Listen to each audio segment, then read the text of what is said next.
ایک ہی نیوز چل رہی ہے. کیا چل رہی ہے؟ سیما حیدر، سیما حیدر، سیما حیدر. ایک لڑکی پاکستان سے، مسلمان لڑکی آئی انڈیا، اس نے ہندو سے شادی کر لی. وہ ہندو. دوستو السلام علیکم ورحمۃ اللہ وبرکاتہ. امید ہے آپ لوگ خیریت سے ہوں گے. آج کا ٹاپک وہی ٹاپک ہے جو آپ پچھلے 8-10 روز سے کوئی بھی ٹی وی چینل دیکھتے ہوں گے، یوٹیوب پر ویڈیوز کوئی سرچ کرتے ہوں گے، کوئی چینل دیکھتے ہوں گے، فیس بک پر دیکھتے ہوں گے، انسٹاگرام پر دیکھتے ہوں گے. جس سائٹ پر اس پر جب بھی آپ کھولتے ہوں گے ایک ہی نیوز چل رہی ہے. کیا چل رہی ہے؟ سیما حیدر، سیما حیدر، سیما حیدر. ایک لڑکی پاکستان سے، مسلمان لڑکی آئی انڈیا، اس نے ہندو سے شادی کر لی. وہ ہندو. ایک دن ایسا ہوتا رہتا ہے آج کل. تو کبھی کوئی ہندو لڑکی یا لڑکا مسلم سے شادی کرتا ہے، کبھی مسلم ہندو سے کرتے. آئے دن یہ ہوتا رہتا ہے. بس اس میں نیا کیا ہے؟ نیا یہ ہے کہ دوسرے ملک سے آئی ہے، پاکستان سے، اور غیر قانونی طریقے سے آئی ہے، تو اس پر تھوڑا خبریں چلی. لیکن جتنا چل رہی ہیں اتنا نہیں چلنا چاہیے. اگر وہ آئی ہے انڈیا میں، غیر قانونی طرف سے آئی ہے، اس کی گرفتاری ہونی چاہیے، جانچ ہونی چاہیے. اس کے بعد جو بھی فیصلہ کرے کورٹ، یا اس کو سزا دینا ہو تو سزا دے، بھیجنا ہو بھیج دے، بات ختم. لیکن پورا ملک، انڈیا اتنا بڑا ملک، پاکستان، دونوں لوگ صرف کیا ہے، سیما حیدر، سیما حیدر لے کر کے اسی پر چڑھے. تو میں اس ٹاپک کو کئی روز سے اگنور کر رہا تھا کہ نہیں، اس ٹاپک پر کوئی ویڈیو نہیں بناتی. جبکہ میرے ایک دوست کا فون بھی آیا، انہوں نے کہا کہ ویڈیو آپ بھی اس پر بنائیے، اور بھی کئی لوگوں نے کہا. میں نے کہا نہیں، میرا جو ٹاپک ہوتا ہے وہ اسلامک ٹاپک ہوتا ہے، اور اس میں کوئی ایسی کوئی بات نہیں ہے اس ٹاپک پر کہ میں ویڈیو بناؤں.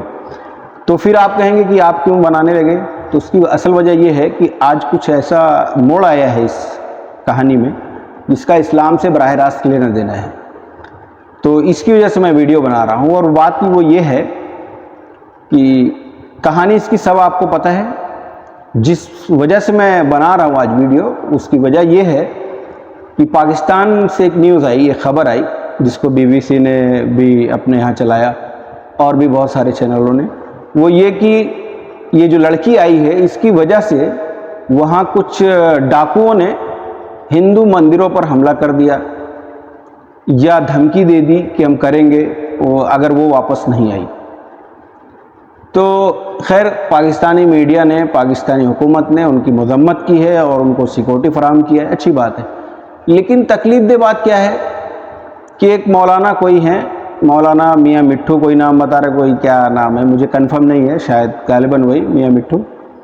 انہوں نے ایک بات کہہ دی کہ اگر جو ہے سندھ کے ہندو جو ہیں، اگر وہ لوگ حکومت ہند پر پریشر بنائیں، ان سے کہیں کہ اس لڑکی کو واپس پاکستان بھیج دیں، اگر انڈیا نہیں بھیجتا ہے تو کہیں ایسا نہ ہو کہ کچھ شرارتی لوگ جو ہے مندروں پر حملہ کر دیں. یہ بات ان کو کہنے کی کیا ضرورت تھی؟ کیوں بھائی کر دیں گے ان کے اوپر؟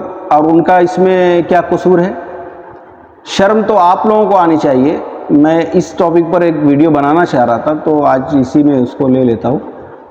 میں ان سے اور تمام علماء کرام سے جو پاکستان کے ہیں، یا جماعت جو تحریکیں ہیں اسلامی، ان سب سے میں یہ بات ان تک پہنچانا چاہتا ہوں کہ بہت ہی شرم کی بات ہے آپ لوگوں کے لیے کہ ایک ایسا ملک جو صرف کلمے کی بنیاد پر الگ ہوا، جو صرف کلمے کی بنیاد پر بنا کہ پاکستان کا مطلب لا الہ الا اللہ، تو وہاں شریعت کا نفاذ تو چھوڑ دیجئے، کچھ گنے چنے اسلامی قوانین کو نافذ کیا، باقی مکمل شریعت کا نفاذ عمل میں نہیں آیا. بہرحال یہ ان کا اپنا معاملہ تھا.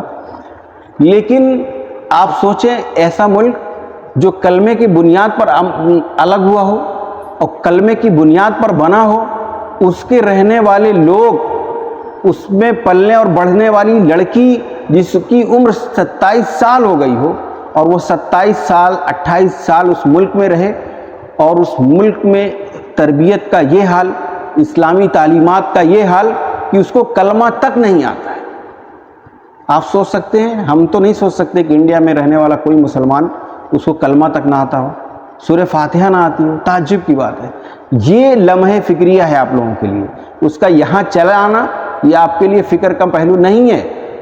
اس طرح کے بہت سارے لوگ ہیں، یہ سب کرتے رہتے ہیں. وہ حکومتوں کا کام ہے، وہ لوگ جانچ کریں، بھیجیں، کریں گے. آپ لوگوں کا کام یہ ہے کہ آپ لوگ اسلامی تربیت کریں، ان کے اندر جو ہے اسلام کی محبت پیدا کریں، اسلامی توحید ان کے اندر ڈالیں، ان کے اندر جو ہے بنیادی عقائد جو ہیں ان کو سمجھائیں، اس پر عمل کرنے کی کوشش کریں۔ اور یہ آپ کا کام ہے، بجائے اس کام کو کرنے کے آپ جو ہے وہاں کے جو ہے ہندوؤں کو، اقلیتی طبقے کو اگر آپ ٹارگٹ کریں گے، نشانہ بنائیں گے تو یہ اچھی بات نہیں ہے۔ میری حکومت ہند سے یہ درخواست ہے کہ جلد سے جلد اس لڑکی کا جو بھی معاملہ ہے اس کو حل کرے، اور میڈیا سے اور تمام سوشل میڈیا کے چلانے والے دوستوں سے اس خبر کو اگنور کریں۔ بہت سارے مسائل ہیں، بہت سارے سماجی سیاسی مسائل ہیں انڈیا میں، ان سب پر فوکس کریں اور نوجوانوں کو ایسے ایجوکیشنل موٹیویشنل چیزوں کو دکھائیں تاکہ وہ موٹیویٹ ہوں، ایجوکیشن میں آگے بڑھیں۔ ان سب چیزوں پر زیادہ فوکس نہ کریں، اور آپ سے، اپنے ناظرین سے بھی گزارش ہے کہ ان سب خبروں کو اگنور کریں، اپنے اس طرح کے چینلز دیکھیں جو آپ کی معلومات میں جو ہے اضافہ کر سکے۔ اللہ تعالیٰ سے دعا ہے کہ اللہ تعالیٰ دونوں ملک میں امن و امان کو قائم رکھے۔